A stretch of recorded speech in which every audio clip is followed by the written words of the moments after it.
Every tree has roots, every life has branches, and every adoption has a story. Some stories begin with questions, some begin with loss. All of them are rooted in love and the search for connection.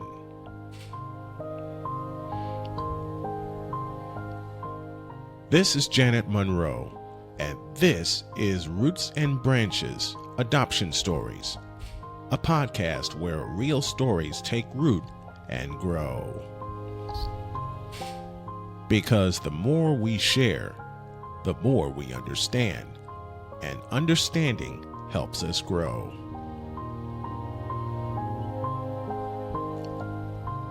Now, here's Janet Monroe. Hello, and welcome to Roots and Branches Adoption Stories. I'm Janet Monroe. This is the show where we explore adoption from every angle: the adoptee, the birth parent, and the adoptive family. Roots and Branches began because my son was adopted in 1970. He had a wonderful upbringing with a wonderful family. He was truly loved and enjoyed that. And in 2017, I was able to connect with him. We had a great 6 years together, being part of each other's lives, getting to know each other, and learning. Well, Dwayne learned what it was that he had missed, and I learned what I'd missed. We had, as I said, 6 years together before he was killed in a workplace accident. And because of that, and because we always said that we had an Oprah story or a Hallmark movie, that this series of adoption stories has come about, where we tell stories because there's all kinds of adoption stories out there, and everyone needs to be told. We need people to understand how people felt back in the 60s, 70s when they gave birth to a child and it was taken from them. We need people to understand that adoption is not perfect, but you know what? Real family life is not perfect either. So today, I have to tell you that I had this amazing lady with us. Her name is Ronda. She was adopted at 10 days old into a family where that she had an older brother who'd been adopted at 11 days old. She loved her adopted parents deeply, and she's recently lost her adopted mom. So she is sad, but she's going to be happy today. We can say Ronda describes her parents as fabulous, but not perfect. But who is? And isn't that just an honest way to describe family? So hello, Ronda, and welcome. I am so excited about today. You know, when we had that first conversation together, we just kind of clicked and everything just fell into place. And we just enjoyed what we were talking about. So let's start off with, as I said, I don't think you'll remember what it was like when you were 10 days old, but you grew up as being adopted. And one of the things that I'd like to know is, when did you find out you were adopted, and how was that introduced to you through your family? Well, hi, Janet. Thank you so much for having me here. I'm excited about this opportunity to chat with people about my adoption story. So one of the reasons my parents were fabulous is that there was no, what I like to call, shock day of being told I was adopted. In so many cases, we hear stories about, we'll tell them when they turn 18, or we just won't tell them, or we'll tell them when they're old enough to understand. My parents had the very sensible approach of, it was just the story we were always told. So I don't remember being told I was adopted. Neither does my brother. Neither of us remember being told. It was just part of our family's story all along. So Dwayne's adopted mom said that she always said, "You're my favorite adopted son," or "You're my favorite adopted daughter," because she had a son and a daughter. Both of them were adopted. And that was her way of introducing it to them from a very young age. We kind of got the chosen story, the word chosen, but it was kind of like, we picked you. And one of the funny things in our family lore is that I had what is known as a varus foot So my foot was bent. So if these are my toes, my foot was like this. And the doctors had said, she'll need braces, which, spoiler alert, I didn't need braces. It popped out all on its own. But they had told my parents, do you still want her? And so the joke in our family was that they took the defective baby anyway. So, it's just part of those family stories that you all come to love and appreciate. And the story was, yeah, we chose you even though you were defective. So when did you start with feelings of maybe abandonment or missing pieces from your life? I think I always had a gap in my head. Um, I would call it a black hole. I would call it all kinds of things. There's all kinds of things I would call it. But I always knew there was something missing. There was an element of things I wanted to know, but that I had no access to. How did that affect you through your school years? Even now talking about it makes me feel sad. Like I can feel this. You probably saw my face change because I can feel the sad of that. I can feel the sad of that little girl, of that teenager, of that young adult. I can feel the sad of that. Um, it absolutely formed who I am. I am a recovering perfectionist. I struggle with acceptance and inclusion. I know a lot of people in the world, almost everyone has issues with belonging and a sense of, enough, good enough. We all struggle with various different things. I think for adoptees, we just have this additional layer of it. And it made me feel as though I was never as good as anybody else. I always had to do everything perfect or better than other people just in order to be as good as them, which I get the irony in that statement, but that just tells you how complex the brain works. I had to be better just to be as good. I was never good enough. Even though that is not the messaging that came from my parents, that isn't messaging that came from them. That's messaging from DNA, from inner conflict. Did you have trouble making friends through school? Absolutely. Absolutely. These people that you meet in your life that say they've had the same friends since they were, 7 years old, that didn't happen for me. I have one girlfriend in adulthood who we've known each other since we were 12 or 13. And while we are very close now, we're very different, and that friendship has not always been easy. And I, throughout my life, would not have called her my best friend until I reached adulthood. And I have two best friends. She's one of two best friends. But as a youngster, I never felt like I had that bond with anyone.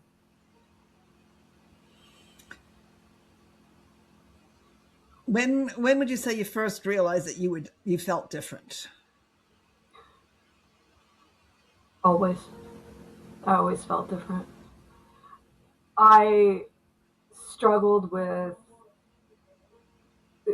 moments of depression and anxiety at a very low scale, at a minor scale throughout my life, but without knowing what it was, at a time when I don't think anyone would have been able to diagnose what it was, even if I had explained it to them. But I was very good at hiding it. So things like the post-holiday blues, post-Christmas depression. My parents were very giving. They were very generous. They wanted my brother and I to have things they didn't have, but we weren't spoiled. So it wasn't like the Christmas tree was overflowing, but we had a number of gifts and all things that we'd asked for, that we wanted. And Boxing Day would come, maybe the day after Boxing Day, and I would find myself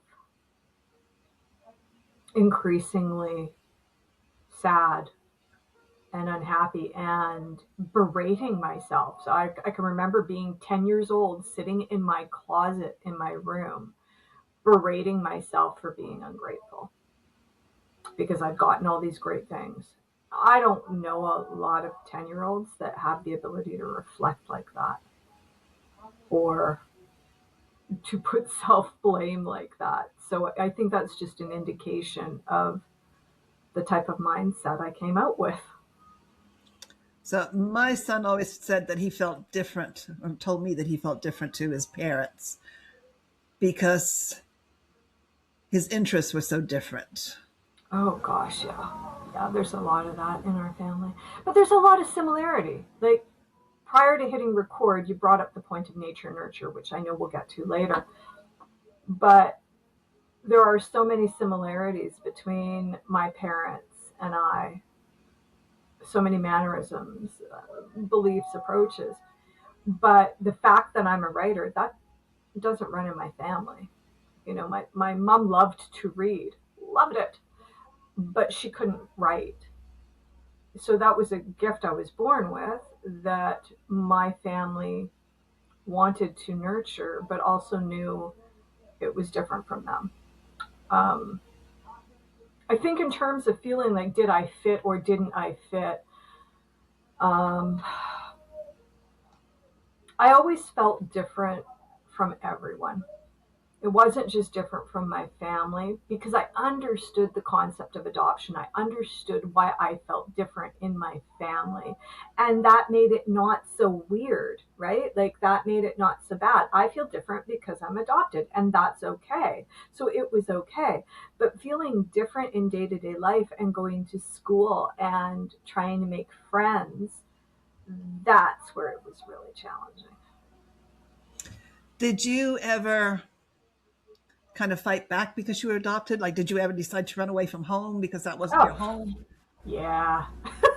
I mean, that's a childhood threat, right? Like it's you're mad because you got cut off from ice cream, whatever it is, right? You didn't get the cereal you wanted at the grocery store, so you throw a hissy fit.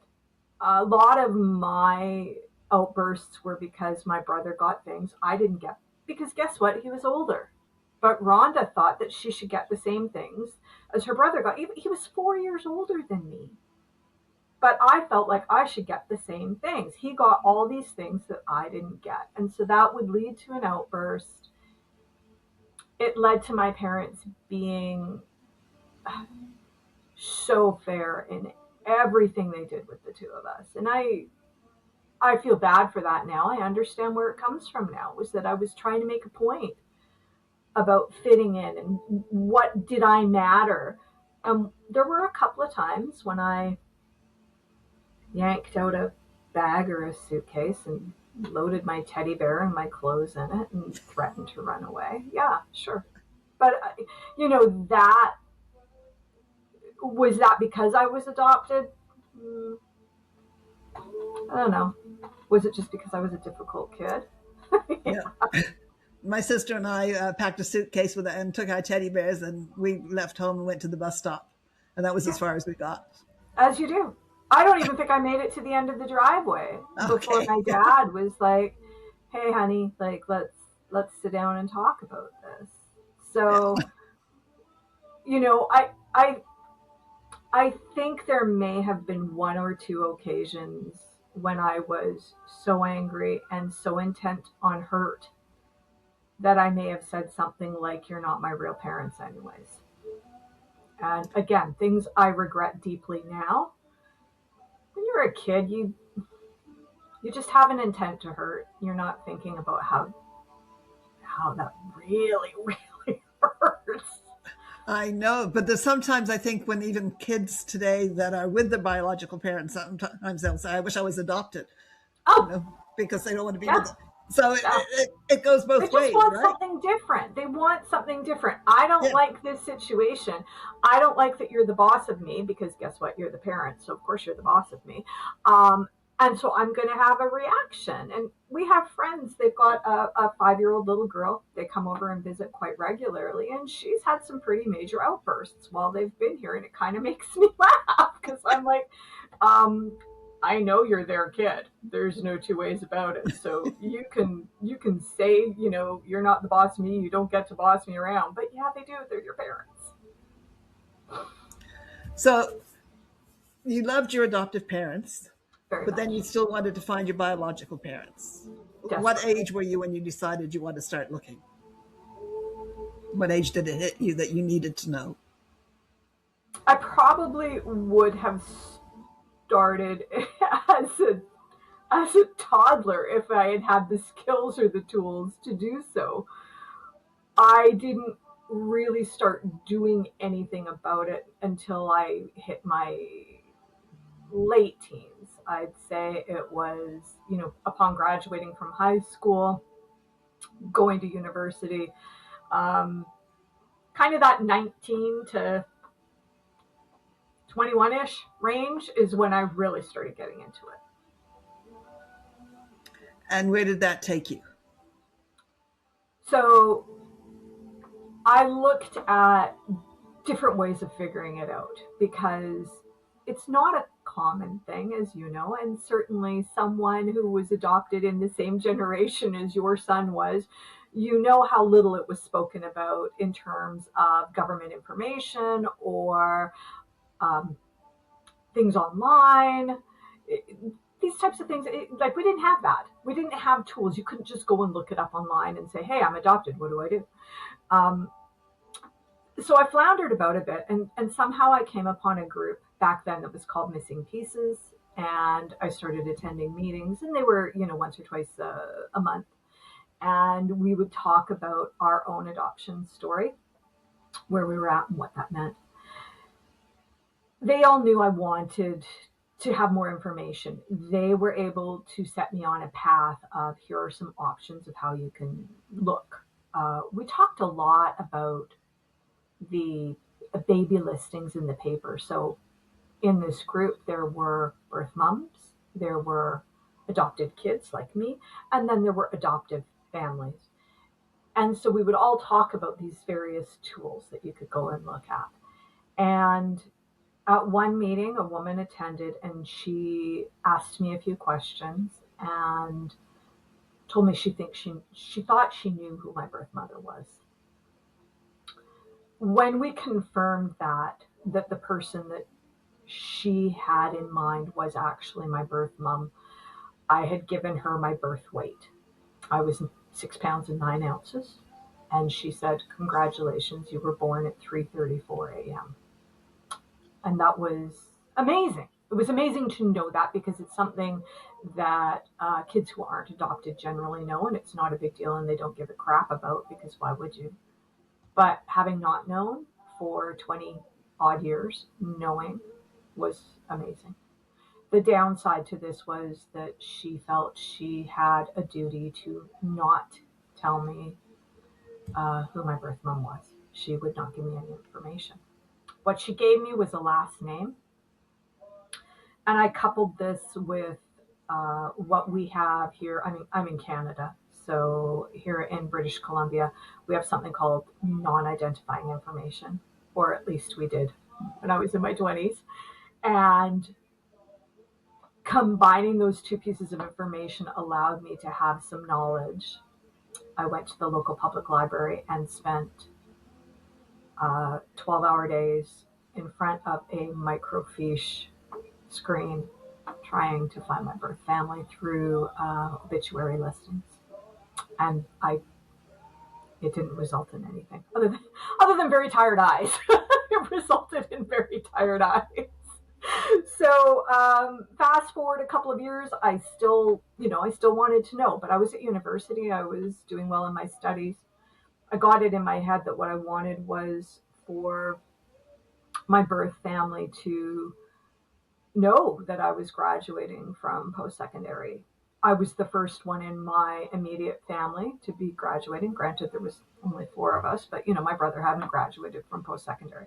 So I was the first one to be doing that. I was kind of excited about that. Um, I'd written a story, like an op-ed to the Vancouver Sun, hoping that maybe I would find them that way. Um, didn't result in anything other than that was the first piece of paid writing I'd ever done in my life. So there was that. And you had it published, yes. Yeah, right. Um, so while I was at university, I learned about active registries and passive registries. Passive simply means if you're on the list, they're on the list, the government will connect the two of you. Active means you can register and they will seek out the other party and connect the two of you. So because I was in school, they waived the fee and put me on the active registry. So that's really where the rubber met the road.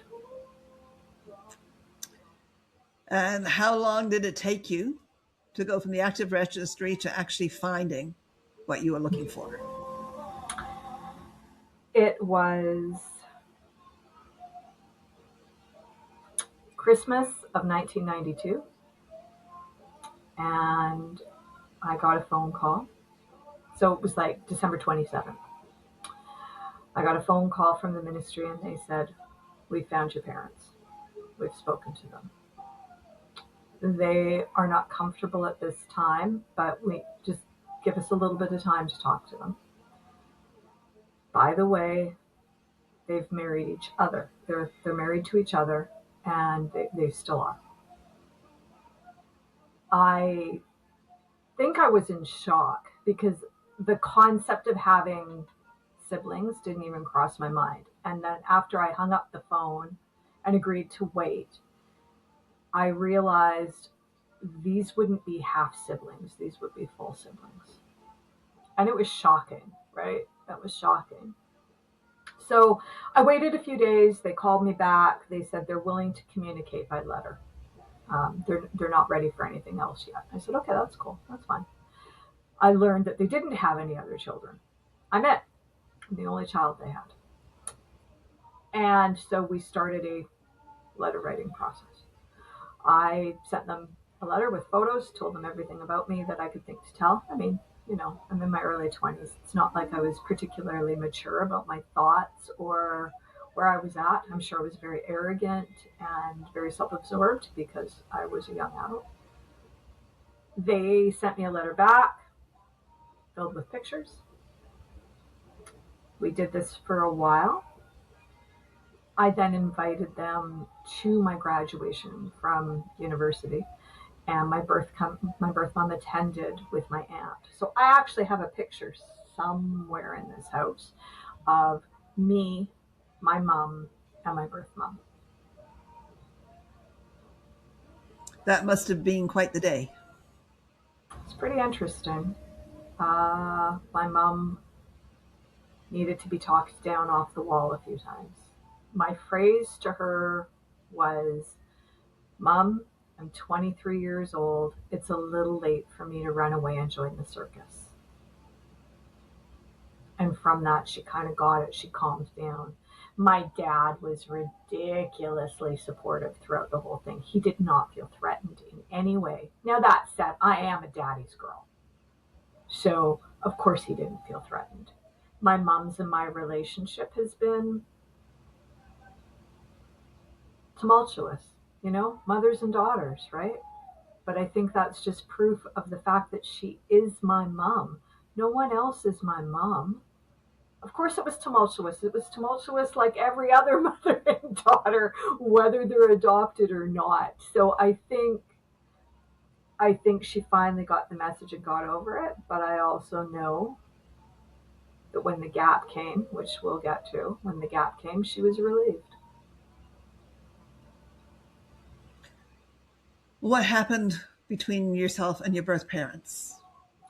So birth mom came out with my birth aunt. They came out for graduation. We continued to write letters because, of course, back in those days there wasn't Facebook or anything like that. So we wrote letters. We'd call periodically. We'd pick up the phone. I went to visit them a couple of times. They live about 3 hours away from where I live. So I went for a weekend. I stayed with them for a weekend. It was good. It was also uncomfortable at times. my birth dad would be distant upon my arrival, and then by the next day he would be all over me. Like the relationship was full on. Like he was there, he was asking questions, he was answering questions. And then when the time came that it was time for me to leave, then he would get distant again. So we would go from being completely distant and absent, like not even in the room when I arrived, to being touchy, not in a creepy way, just he needed to touch me, to again distant. And I recognized that he just simply couldn't cope with this coming and going, this repeated loss. He couldn't cope with it. What did you find out from them about what happened during your birth? When they had me, um, she was 16, he was 15. They were children, babies. They both came from extremely large families, like very, very large families. My maternal grandfather, with his first wife, with my birth mom, she was one of, I believe, 11 children. Her mother died, my maternal grandmother died, and my birth grandfather remarried and proceeded to have another 10 plus children. So there were over 20 children on one side. My birth father's side was much the same, that there were more than 10 children. So them being so incredibly young with a baby, it I think everyone would have recognized that it wouldn't have been a good scenario for them to keep me. Yeah, they could have had support of older siblings, but I would have been living here, living there, living here, living there. And my birth grandfather basically had said like that you keeping her is not an option. This is not an option. So I'm grateful for that. What I'm sad for is that after birth mom gave birth, she was told, they both were told, go home, get on with your lives, and forget about her because you will never see her again. So to tell someone who is a teenager something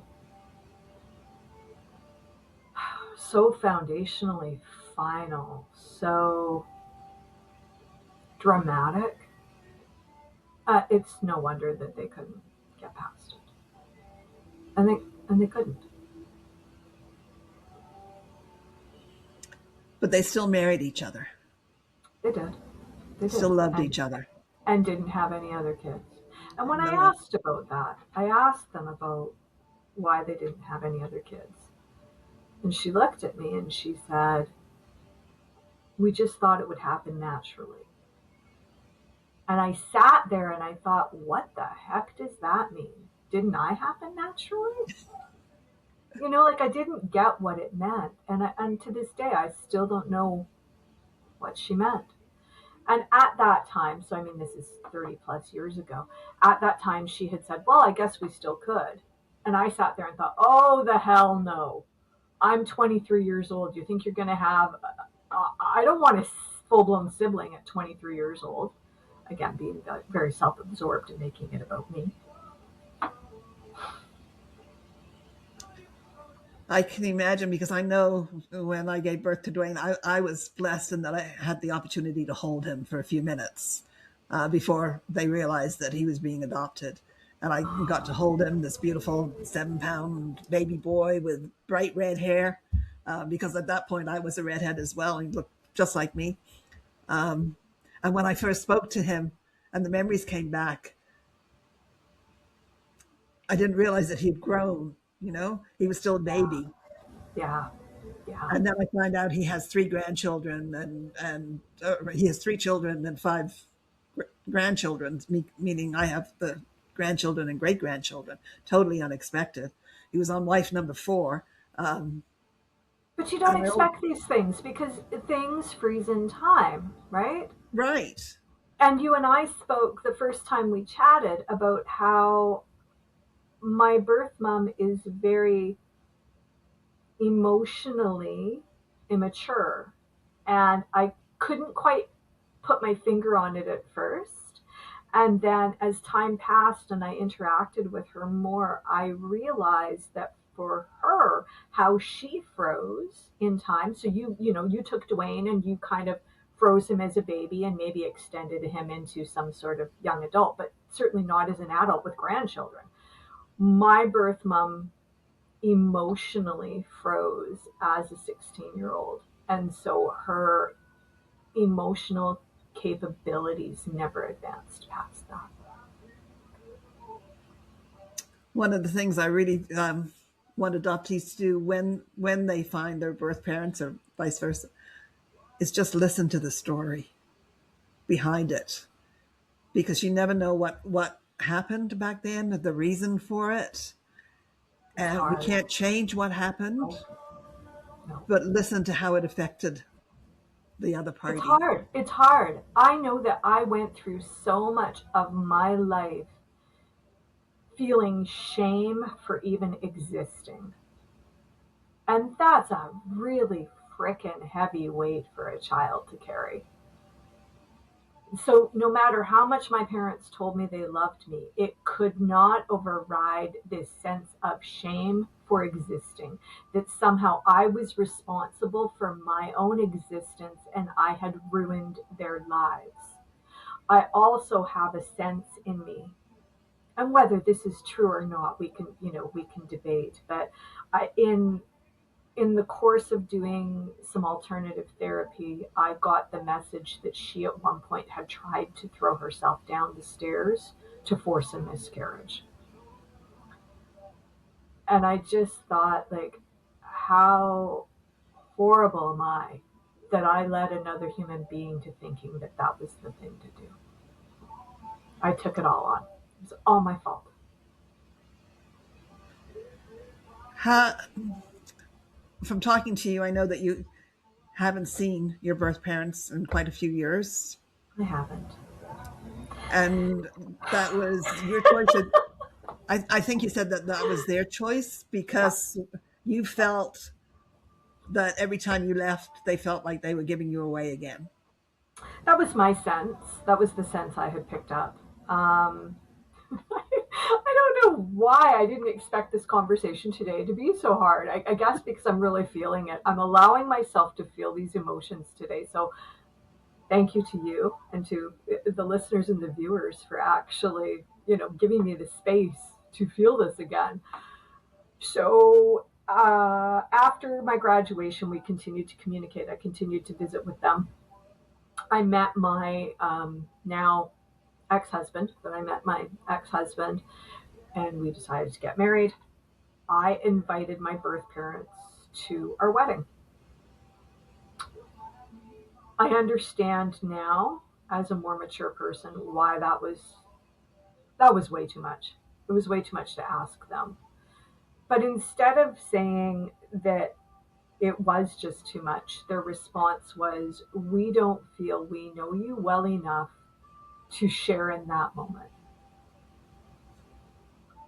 And I remember getting that response and just going, "What the heck?" And of course, those are the exact words because they're burned into my head. I didn't know what to make of it. Didn't hear from them. Didn't hear from them. Didn't hear from them. Didn't hear from them.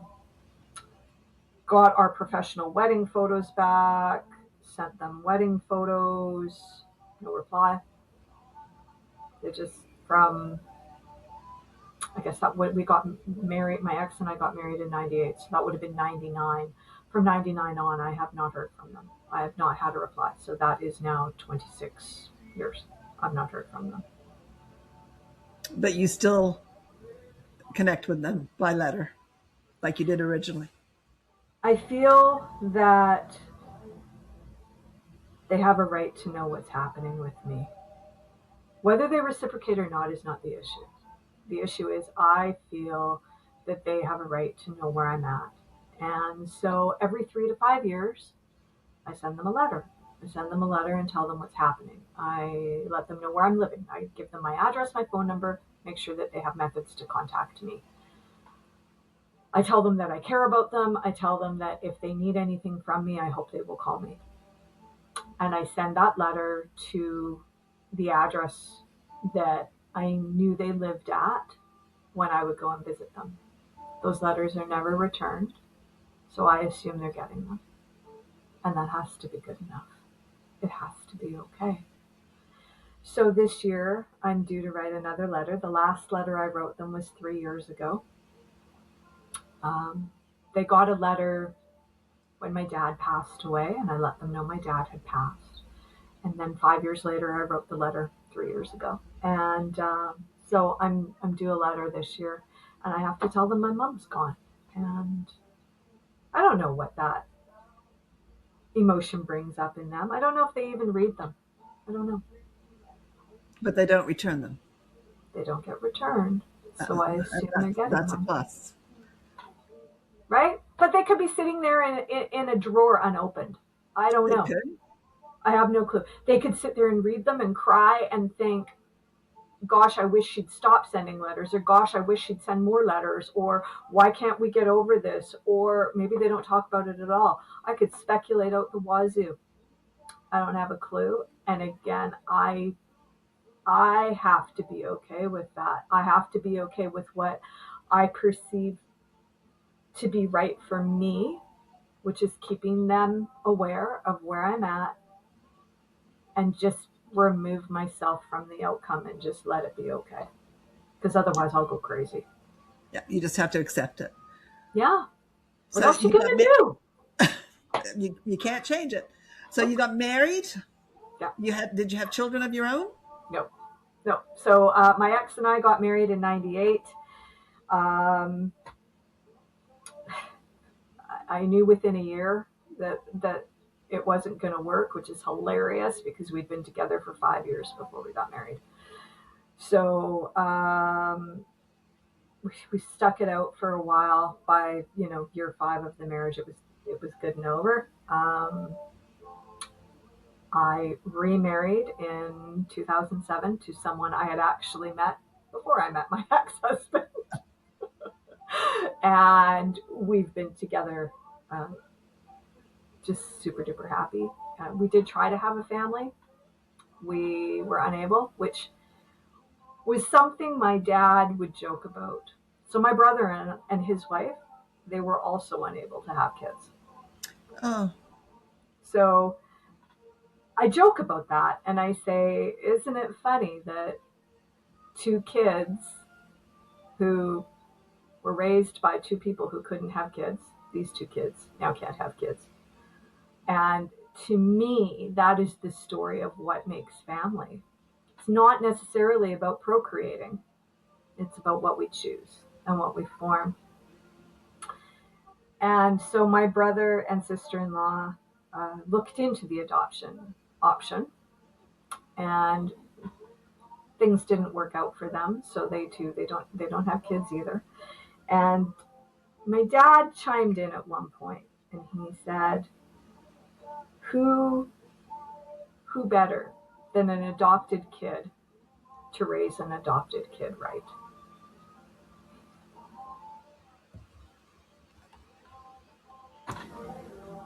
That's the kind of person my dad was.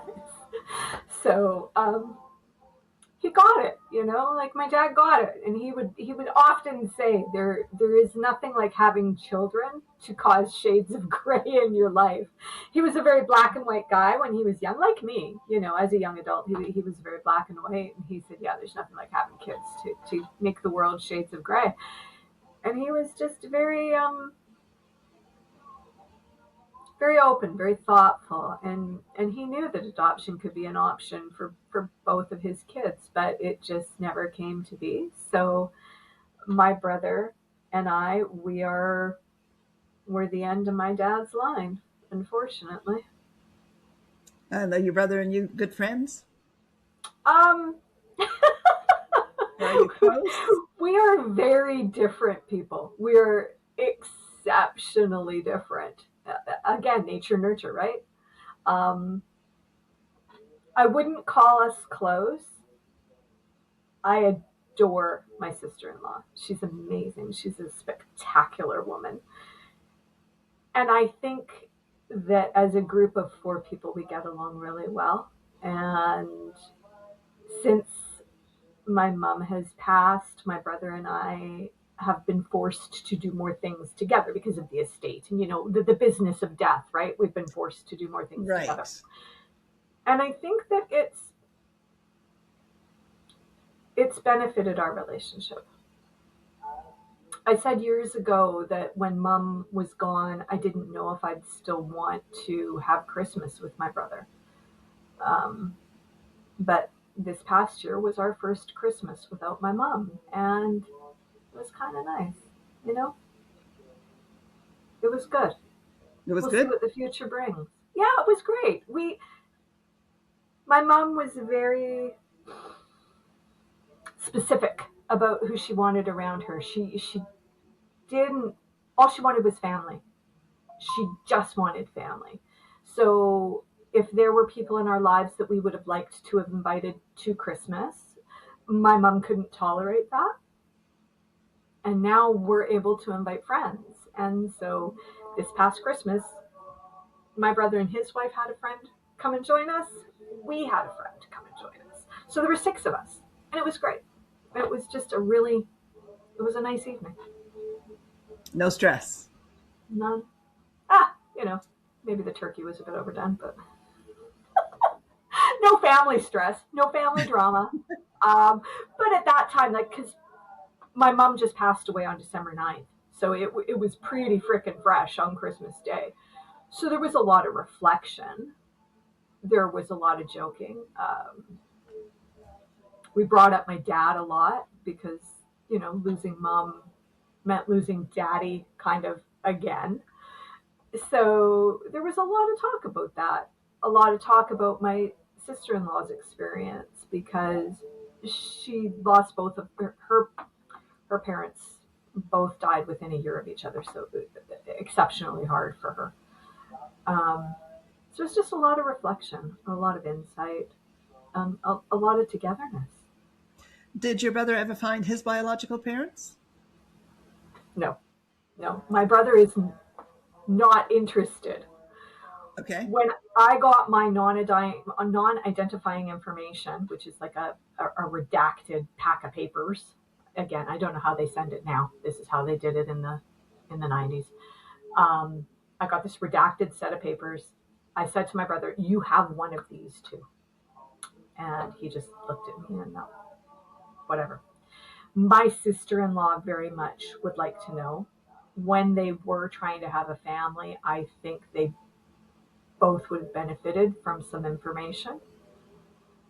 But I think they also saw my situation and went, okay, well, Rhonda went down this road and she and her husband aren't able to have kids either. And it's not benefiting her to know who they are. Right. So, yeah, I mean, there's a lot of questions there. I think my brother had a lot of loyalty hangups. So, will something shake loose in him now that my mom has passed? I don't know. Like he's 60. Is this something that he needs to be fulfilled? I don't know. I really don't know. We don't talk about it. He knows my experience. He knows it's something I needed to feel fulfilled. And I will say that back when that happened, back when I found them, back when that phone call happened, back in December of 1992, I remember friends looking at me and saying, "You look different. Like, what has happened with you that you look different?" Something shook loose in me. Something happened that I was able to let go of something. The Like hole I got know filled. when I first spoke to my son, it was like this tsunami of feelings, of memories, just going back and remembering at that time everything that happened prior to the birth, everything that happened after the birth, and everything just comes rushing back because you've repressed it for so long. Yeah. Now, I'm sure your birth parents went through something very similar to what I did. They might not have come out the same way as I did, but they would have had all those feelings brought back to life because they've been told to forget about everything, right? And all of a sudden, there you are. The shame is so deep.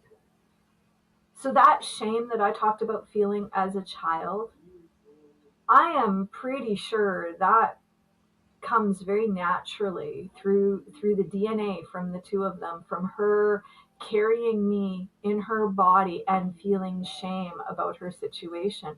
So, you get a phone call out of the blue and they say, "Hey, your birth daughter's looking for you." I can only imagine what that triggered in both of them. I I'm angry with the way that people used to deal with adoption. I'm angry that it made it so that my birth parents don't feel, let's use the word safe. My birth parents don't feel safe enough to have a relationship with me, even though they know that door is open. And I blame culture, society, government. I blame a lot of things for that because there were so many different ways to do it. And yet it was normal. That was the way things were done then. And Janet, you're not in British Columbia, Canada, but your experience was the same. You were treated the same. And my husband's dad was also adopted, and he's a generation older than me, but his situation, it was horrific what happened and what was told, what was said. I'd like to think that people have their heads screwed on a little straighter now around adoption. I don't know. I don't know either. I really don't know. So when you met your birth parents, did you discover, apart from the feeling of shame that you discovered that you think is from them, were there any other feelings or anything else that you felt was theirs? There were a lot of feelings. Yeah, a lot of things were theirs. I desperately was looking for a connection, something similar, because like I don't look like either one of them, right? Like there's no way you look at me in a photo with my family, and I don't think I look like any of them, but you can tell we're family. If you were to look at me in a photo with my birth parents, you would just think they're strangers that I ran into. There is no similarity, nothing. Um, the one thing I found was, because it was summer when I met them, my toes. My toes are the same as my birth mom's. That is, I latched onto that with everything I had because it's all there was. I learned that going through photo albums with the two of them, the one person in the family I do look like is the aunt who committed suicide. So that was like, oh, okay. This also explains some of the mental health challenges that I've had throughout my life, that it comes not only from being adopted, not only from situational, but also it is genetic. I have a genetic predisposition to mental health issues. I experienced a high level of anxiety around them because it was such an uncertain situation. We found that my birth mom, she has hypoglycemia. I border on being hypoglycemic. I've never had the test done. She's had the test done. That was something we were able to talk about. And I just went, okay, I don't need to get the test done now because I have all the markers. You've done the test. This makes sense. So some answers were there. Some emotions prevented some of the questions from being asked. I felt like I was invading. I felt like I'd have more time with them to ask questions and get answers. Do I feel fulfilled with what I got? Yeah, I do. I mean, obviously, I don't regret in any way finding them. I am better for it. I am so much better for knowing them. Yet I still have a part of me that wishes it could have been different. Wishes they could have handled it. Wishes that the emotional things weren't what they were. And we talked about shame a little, maybe not using that exact word, but we talked about shame. We talked about how they approached life after having me. But they didn't talk about their relationship being this massive love affair. I think they came together because they were kids that had a baby and neither of them could move past it, and they just stayed together. So I'm going to read you a poem that Shirley, who was Dwayne's adopted mom, sent me as soon as she heard about me and knew where I was. It's the legacy of an adopted child. Once there were two women who never knew each other. One you do not remember, the other you call mother. Two different lives shaped to make your one. One became your guiding star, the other became your sun. The first one gave you life, and the second taught you to live it. The first gave you a need for love, the second was there to give it. One gave you a nationality, the other gave you a name. One gave you a talent, the other gave you an aim. One gave you emotions, the other calmed your fears. One saw your first sweet smile, the other prayed for a child, and her hopes were not denied. And now you ask me, through your tears, the age-old question, unanswered through the years. Heredity or environment? Which are you a product of? Neither, my darling, neither. Just two different kinds of love. That's a beautiful poem. Isn't it? I thought she found it in a dollar store and picked it Wow. up because it just fit everything that we had talked about and what the kind of relationship we had. Mm. And yeah, I just feel that it is two different kinds of love. And one lady I talked to, she had a foster child, and the dad wouldn't give up his rights for the foster child so that she could adopt her. And then after having a day out with them all, because they say it takes a village to raise a child, right? Yeah. So they had this whole day together, and then he said, the most loving thing I could do for my daughter is to let you adopt her. And that brought that poem to home as well. That's so To her. true. It's Yeah. so true. And this is, I guess, part of why I say what I say about feeling angry about the way birth moms were spoken to in the past, because they are doing a loving thing. And my birth parents did the best possible thing they could for me. Have I had challenges throughout my life? Has my life been perfect? No. Have I had to face internal storms because of being adopted? Yes. But the end result is so much better because they sacrificed. They sacrificed something. They gave my parents a gift and they gave me a gift. Uh, I really don't know how to answer that. You know, it is a gift. Um, at the time, we definitely don't look at it that way, uh, but it really is a gift. So you wrote a book, a children's book on bullying. I did. I did. Yes. Yeah, I've sent it to a couple of publishers. It's been refused, and I haven't picked up that torch again in a while. So I do need to start submitting it again. It's about a young child that is bullied about what he's wearing, and it is a message that runs through all of my creative writing. And not bullying specifically, but being on the outside looking in, being abandoned, being left, being not chosen, being not included. That message runs through my creative writing, whether I intend it or not. And you did say that you were planning to write an autobiography of an adopted child or an adopted person.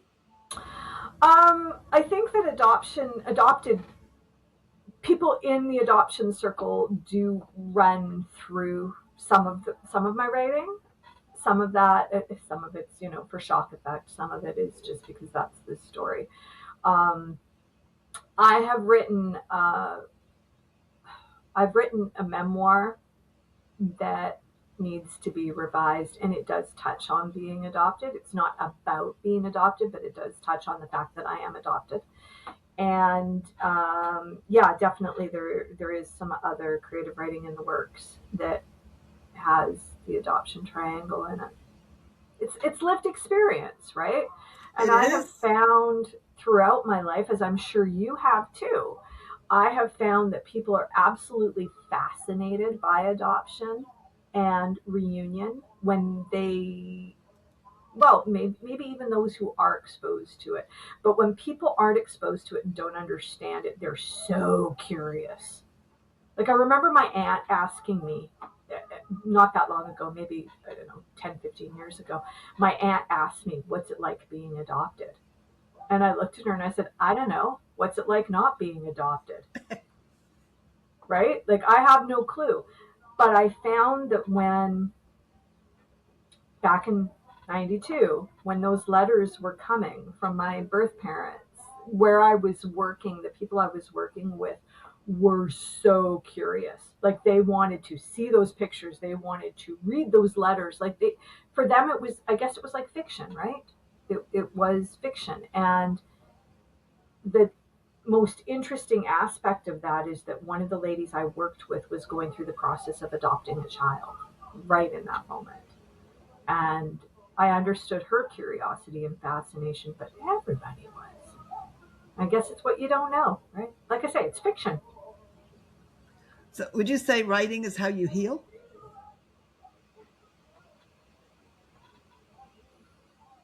No, I don't think so.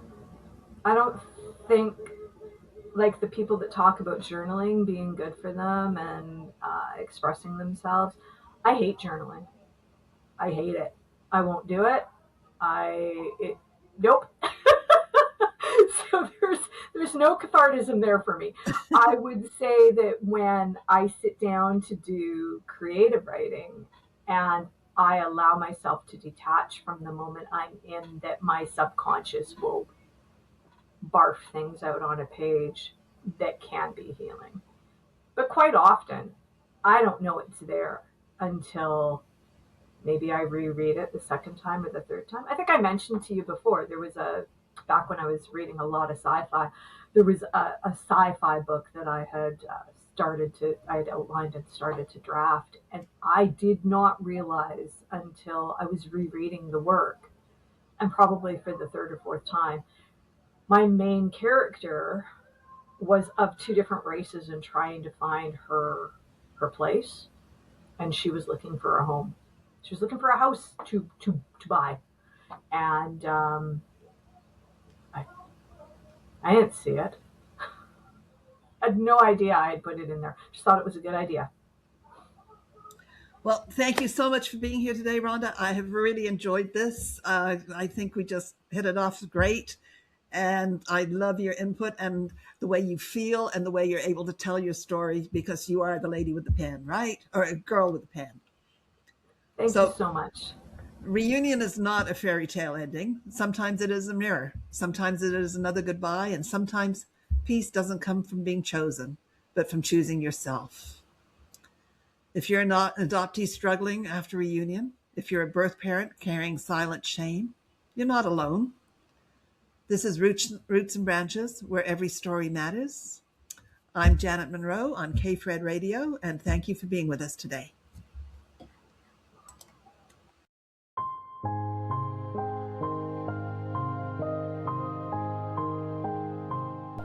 Thank you for tuning in to Roots and Branches Adoption Stories, where every tree has roots, every life has branches, and every adoption has a story.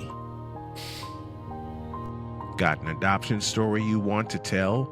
Want to learn more about adoption stories?